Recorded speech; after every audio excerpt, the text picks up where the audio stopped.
Nakaka-proud po talaga maging isang Pilipino, lalo na sa ating pambansang kamao na si Manny Pacquiao dahil sa kanya, 'di ba? Sobrang nakilala ang Pilipinas ng ang ating very own na Manny Pacquiao na 8th Division World Champion sa boxing.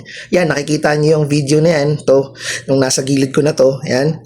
Yung during NBA game pa yan, talagang napapahinto sila pag nandiyan po si Manny Pacquiao. Yung laban po yun ng Clippers versus San Antonio. Yan, yung nakikita niyo yung video na yan. At tapos, nagpa-picture din sa kanya si syempre ang ating kababayan na si JC, no? Si Jordan Clarkson na laban ho ng New York, nagpunta rin po talaga si Manny Pacquiao. Talagang humihinto sa kanila. Marami pang mga players ng New York ang nagpapirma kay sa ating pambansang kamao na si Manny Pacquiao.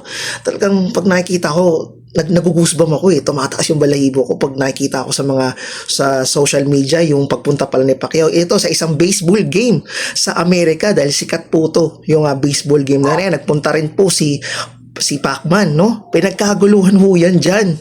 Sobra grabe talaga to si Idol Manny. Wala talagang kupas. Isa na pong legend. Kumbaga legendary na sa pagiging 8th Division World Champion, no? Diba? Ikumpara mo naman kay Mayweather, no? Talagang hindi siya parang wala Chapwera. Pero pag si Pacquiao pupunta, the best Diba? Saan pa kayo? Our very own yan. Kaya proud to be Pinoy. Peace out.